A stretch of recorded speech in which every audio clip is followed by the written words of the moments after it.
Alright guys, and welcome back to the FIFA 20 Sunderland career mode. So, basically, Realism mod 1.3 came out and I couldn't retrieve my save file. So what I've done is I've played through the first season again, making the exact same transfers and the exact same decisions I did before. So we've won, obviously we've done the quadruple, we've got the Carabao Cup, the FA Cup, the League, and the Leasing.com trophy. So this is how the table sits. Now I've gone back through my footage on my channel, and Ipswich did finish second in that career mode as well. So yeah, Ipswich finished second in the previous save. Like I say, I've gone through the exact same, everything's exactly as it was. But yeah, what I wanted to show you was stuff that I left out of the last episode. So at the back end of the last episode, I didn't include any of this stuff. So if we go to Premier League, this is how the Premier League finished last season. And as you can see, Manchester City finished top with 95 points. Liverpool in second on 93. And Manchester United and Spurs fill out the top 4. Arsenal and Chelsea there, as you can see, filling out the top 6. So the top 6 teams is what you expect. Leicester City there finishing 7th, which is a really good finish for them. Brendan Rodgers obviously in charge of them. But the most notable difference is Sheffield United, Norwich and Aston Villa didn't get relegated. Basically, yeah, Realism mod 1.3 actually changes some of the way the game sort of works, giving newly promoted teams a chance.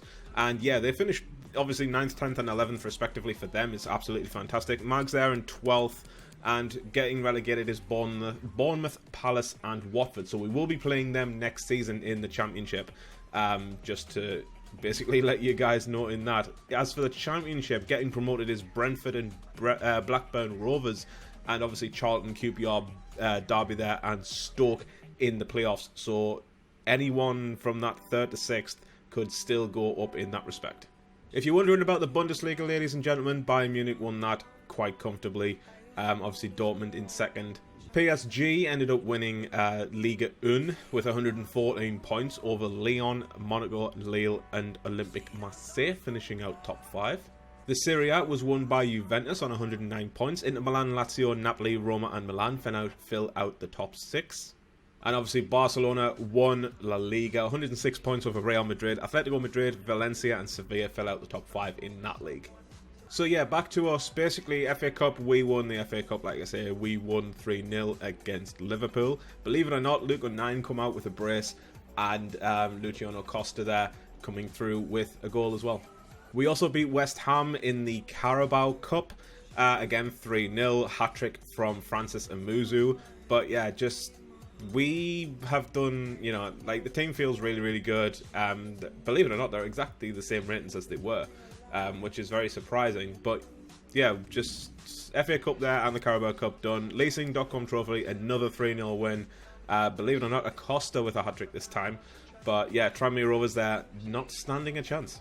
Your Champions League winners was Chelsea over Barcelona there. Like I say, 3-0 win over Barcelona, which is huge for Chelsea. I may have to have a look at Chelsea's squad actually.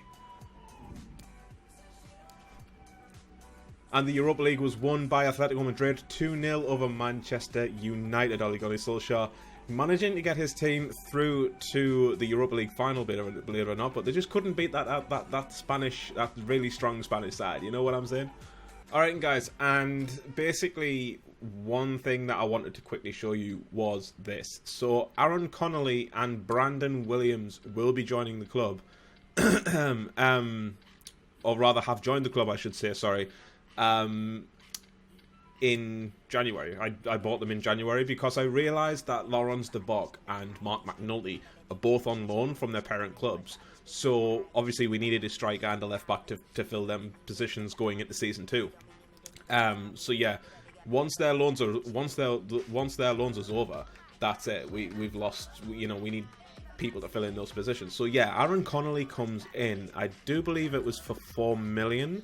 Yeah, 4 million there from Brighton for Aaron Connolly. And to be perfectly honest, he's kind of, you know, he fills the spot that McNulty left pretty well. You know, he's kind of like a like-for-like player, only he's a lot younger. Brandon Williams is the same, obviously 65 rated there. But he's a young He's obviously a young upcoming talent.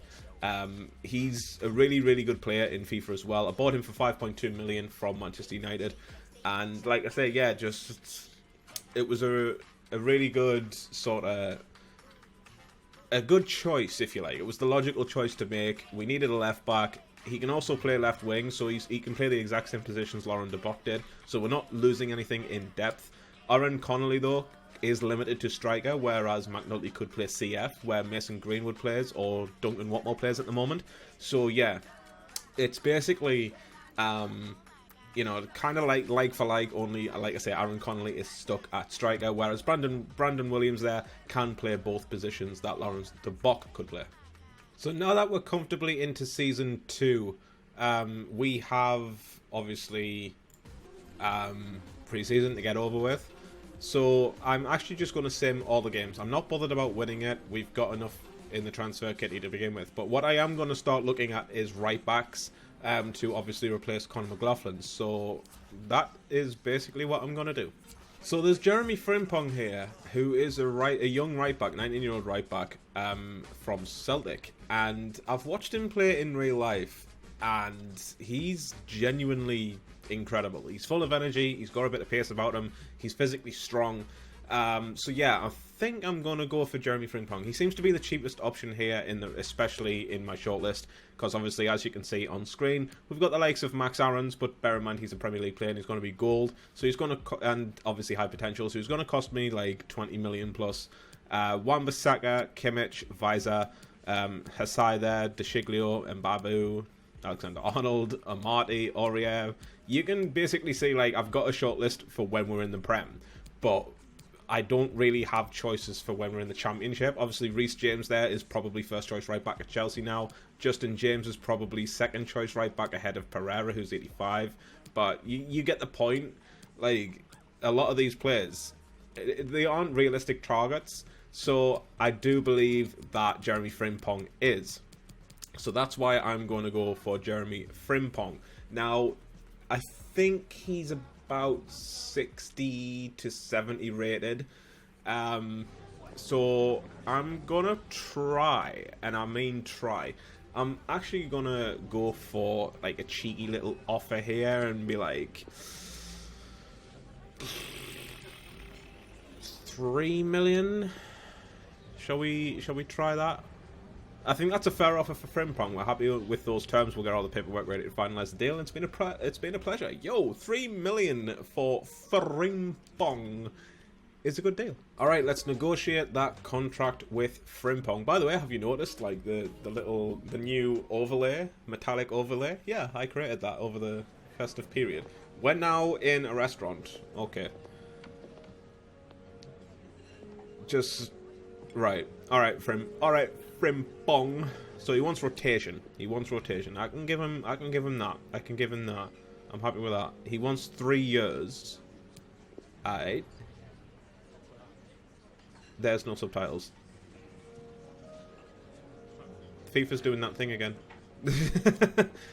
I'm just gonna accept. Alright, let's get straight to it and talk money. 500. Nah, I'm gonna give you... I don't know. See, I don't know what his current wage is, but if he's 19-year-old, he's young, he's between 60 and 70 rated, he's probably going to be on like a few grand. So if I give him like 5 grand a week and give him a signing bonus of 250, because I got that bank. Why are you still talking about the deal? Why are you still talking about a 3-year deal? My guy, just... I wanted to offer him money, yeah? Ah, swear to God. Alright guys, and yeah, I've put Frimpong through some training, and I've got him up to 71 so far. Basically, I've been bashing it pretty regularly, doing the drills myself and getting his defending stats up. That's why he's a +5 already. But yeah, his contract was for 3 years. He wanted 2 grand for 20 appearances, which is fine by me. And obviously the wage there, 4,448 instead of 5 grand, but whatever. But yeah, his rotation, like I said, 3 years. I'm happy with that. I'm all happy with that contract. I just wanted to show you guys what the contract actually was, because obviously it didn't show up in the negotiation. So first game of the pre-season tournament, the Audi Cup. Gonna advance on that one and hit skip. It's a 1-1 draw. Malanda picking up a slight injury there. Hope it's not too serious. But Acosta getting our goal and Gary Gardner getting theirs. Hopefully, like I say, this injury to Malanda isn't serious. Conor McLaughlin, I'm glad you've decided to sell me. I haven't been all that keen to play, and I think a move will be best for everyone. Glad we're aligned. Bye. Player injured. Junior Malanda is out for 6 weeks. Killer. Same game number 2. It's against Cadiz, and we're just going to skip that. It's another 1-1 draw. Onum are getting our goal this time, which again, okay. At least we're scoring goals. Again, I'm not bothered about the tournament, so we're currently 3rd. Wow. But yeah, like I say, I'm not really bothered about the preseason tournament because at the end of the day, you know, I just want to get to the start of the season. Plus, it's a little bit more money, even if we drop out. It's another draw. It's 2-2, and Muzu and Acosta getting our goals. Hume picking up an injury as well. Again, I hope that's not serious. Interest shown in Thiago Maia, I'm not bothered about. Player injured, Denver Hume is out for 4 days. That's calm. That's calm. That is calm. So we somehow made it to the semi-finals of the Audi Cup against Girona. Whatevs. You know what? Whatevs. We're just gonna go straight into it. Boom! It's a 1-0 win. Luke on 9 coming through like a boss at right back. Believe it or not, he managed us to get our goal. So I'm not even going to pronounce that name, but we are through to the final of the tournament. Conor McLaughlin, yes, thank God for that. We have a transfer offer for Conor McLaughlin. Malmo have come in with 11.9 million. I'm not even going to dispute that, considering his value is 12 million. So I'm just going to go ahead and accept, get the money for McLaughlin, and then we can put it towards a centre-back because obviously Joel Lynch is starting to decline. He is now 32 or 33 years old, so we need to start looking at a replacement for him. I didn't want to do that. I wanted to just fix the change for this match. Thank you, controller, for not accepting my input. But yeah, gonna go ahead and just skip this too. They won on pens. Oh, that's a killer. That is a killer. That is a killer. But you know what? Again, I'm cool with that. I'm good with that. I'm good with that. You know, like I say, we have the Community Shield next against Manchester City, but that will be in the next episode. Don't worry about that. But yeah, we have a transfer offer for Jordan Willis. Hoffenheim are offering 21.8 million. Big, massive, unedited segment right here. But yeah, we're going to go ahead and reject that because I like Jordan Willis. I think Jordan Willis is a really solid centre-back and I really prefer him. So yeah, we're just going to... Ruben Samut is injured for 3 days. That's fine. That's fine. That's fine. And looking at centre-backs, I found Timothy Ioma, the 20-year-old English centre-back / right-back from Borussia Dortmund. Now, he is low-high, right? Which is perfect for a centre-back. He's also 6'2". Not 6'2". I'm chatting out my backside. He's 5'11". It says on the screen. I can't... I don't know. I looked at a centre back earlier, and that's why I said 6'2". All right, just bleep that out. Bleep that out. But no, basically, he's top 5 stats are obviously acceleration, sprint speed, strength, jumping, and stamina.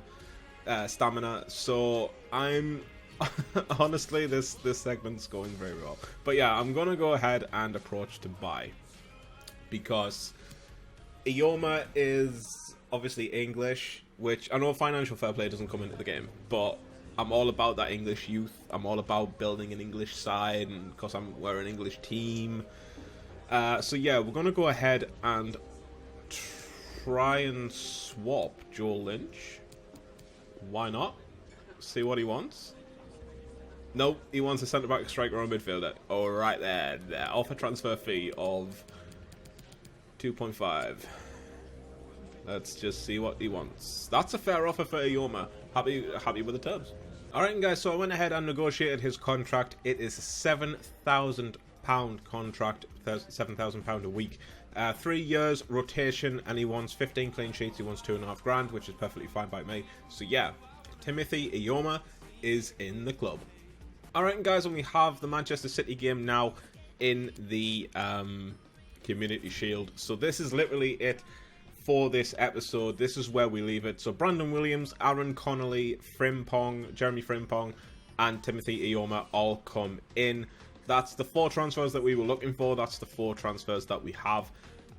You know, that was the positions that we were after. So I'm happy with those. I'm really happy with those transfers, and the fact that we haven't spent a lot of money doing it either. I think we spent only about 10 million in total, if that. So we still got a lot of money left over. Obviously, I think this team now will just hang on to the end of the season, and then obviously in the Prem will strengthen significantly, so we can actually like sort of make a good challenge out of it going into Season 3.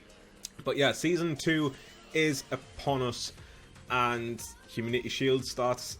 Like, obviously, like I say, the Community Shield is upcoming. Will be our next game. It will be the first game of the next episode. I'm hoping it goes well. I'm really hoping it does, because if it doesn't, then Season 2 will not get off to a good start. But yeah, Championship is...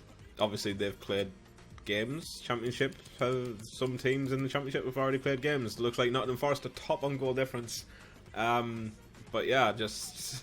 we currently lie 17th. We've got up places already. We haven't even played a game. Yes.